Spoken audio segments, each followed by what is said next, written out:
আওয়ামী লীগ কীভাবে বিলুপ্ত হবে সেটা নিয়ে একটা মন্তব্য করেছেন গণ অধিকার পরিষদের একাংশের সাবেক আহ্বায়ক রেজা কিবরিয়া। আমি অবশ্য ওনাকে এই গণ অধিকার পরিষদের সাবেক আহ্বায়ক হিসেবে পরিচয় না করিয়ে সবসময় আওয়ামী লীগের অত্যন্ত প্রভাবশালী একজন সাবেক মন্ত্রী এস.এম. শাহ কিবরিয়ার পুত্র হিসেবে সম্বোধন করতে স্বাচ্ছন্দ্য বোধ করি, যেমনটা করি সোহেল তাজের ক্ষেত্রে, সাবেক স্বরাষ্ট্র প্রতিমন্ত্রী না বলে তাজউদ্দিন আহমেদের পুত্র বলতে। যাই হোক, এই ভদ্রলোক আওয়ামী লীগের বিলুপ্তি ঠিক কীভাবে হবে সেটা নিয়ে মন্তব্য করেছেন। তিনি মূলত দৈনিক যুগান্তরে একটা দীর্ঘ সাক্ষাৎকার দিয়েছেন, তারই একটা অংশ হচ্ছে এই আওয়ামী লীগের বিলুপ্তি প্রসঙ্গে মন্তব্য। আওয়ামী লীগের বিলুপ্তি যে হয়ে যাবে সেটা আমরাও জানি, তারপরে এই ভদ্রলোকের কথাগুলো খুব ভালো লাগলো বিধায় ভিজুয়াল ডায়েরি হিসেবে সংযুক্ত করে রাখলাম। তিনি এটা ভবিষ্যৎবাণী হিসেবে উল্লেখ করেছেন। একটা সময় অবশ্যই তার ভবিষ্যৎবাণী একদম অক্ষরে অক্ষরে ফলে যাবে, তখন যদি কেউ এই ভিডিওটা দেখে তারা অবশ্যই আনন্দিত হবেন। আমি একটু পড়ছি। রেজা কিবরিয়া বলেন, একদিন আওয়ামী লীগের অবস্থা হবে মুসলিম লীগের মতো। এখন আপনাকে যদি জিজ্ঞেস করি মুসলিম লীগের সভাপতিকে, মুসলিম লীগের সাধারণ সম্পাদককে, আপনি কি বলতে পারবেন? কিন্তু আমি লিখিত দিতে পারি, আপনার বাপদাদা 47 এবং 48-এ মুসলিম লীগ ছাড়া কোনো পার্টির কথা তারা চিন্তা করতেন না। এখন কোথায় তারা? তিনি বলেন, আমি আপনাদের একটা ভবিষ্যৎবাণী করছি, 10-15 বছর পর আপনারা জিজ্ঞেস করবেন আওয়ামী লীগের সাধারণ সম্পাদক কে যেন, মানে চিনবেন না তাকে।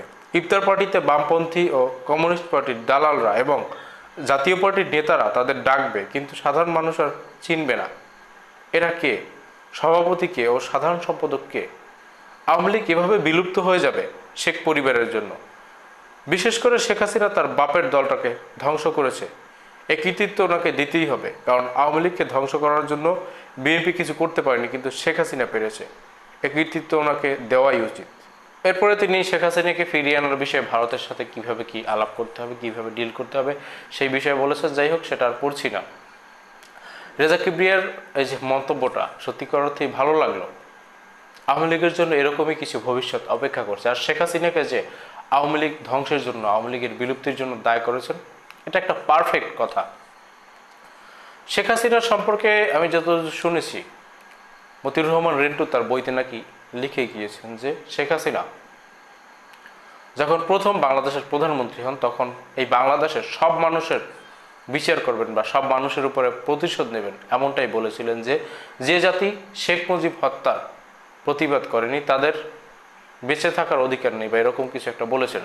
শেখ হাসিনা বারংবার বিভিন্ন সভায় বলেছেন যে আওয়ামী লীগের এত কর্মী, এত নেতা, এরা কোথায় ছিল যখন শেখ মুজিবকে হত্যা করা হয়, যখন 3 দিন ধানমন্ডি 32-এ শেখ মুজিবের লাশ পড়েছিল? কেউ আসেননি। শেখ হাসিনার ক্ষুব্ধতা আওয়ামী লীগকে নিয়ে সব থেকে বেশি। এই বাংলাদেশের মানুষের প্রতি যে ক্ষুব্ধতা, তার থেকে বহুগুণ বেশি ক্ষুব্ধতা রয়েছে আওয়ামী লীগের প্রতি। বিধায় শেখ হাসিনা কিন্তু আওয়ামী লীগকে ডুবিয়ে গেছেন। শেখ হাসিনা আগের থাকতে কোনো বার্তা দিলে কিন্তু দিতে পারতেন। একটা বিষয় খেয়াল করছেন কি, শেখ পরিবারের একজন সদস্য বাংলাদেশে নেই, একজন আত্মীয় স্বজন কেউ এই সময়টাতে গ্রেপ্তার হয়নি দীর্ঘ 7 মাস সময়ের মধ্যে। অথচ আওয়ামী লীগের অনেক হেভিওয়েট নেতারা, আমির হোসেন আমুর মতো লোক, আওয়ামী লীগকে টিকিয়ে রাখা একজন লোক গ্রেপ্তার হয়েছেন। আসাদুজ্জামান খান কামাল, সালমান এফ রহমান, ভারতে যেভাবে মোদি আদানি টুইন টাওয়ার বলা হয়, শেখ হাসিনা সালমান এফ রহমান বাংলাদেশের টুইন টাওয়ার ছিল, সেই সালমান এফ রহমানকে পর্যন্ত নিয়ে যাননি। কিন্তু তার পরিবারের সবাই যেন বিভিন্নভাবে দেশ ত্যাগ করতে পারে, সেটা কিন্তু এনশিওর হওয়ার পরে তিনি পালিয়েছেন। শেখ হাসিনা নিজে থেকে আওয়ামী লীগকে ধ্বংস করে গেছে। যে আওয়ামী লীগের রাজনীতি শেখ মুজিব করেছে, শেখ মুজিব হত্যার পরে যে আওয়ামী লীগ প্রতিবাদ জানায়নি, সেই আওয়ামী লীগের রাজনীতি বাংলাদেশে শেখ হাসিনা করতে দেবেন না। শেখ হাসিনা এখন আর এই তোড়জোড় চালাতেন না।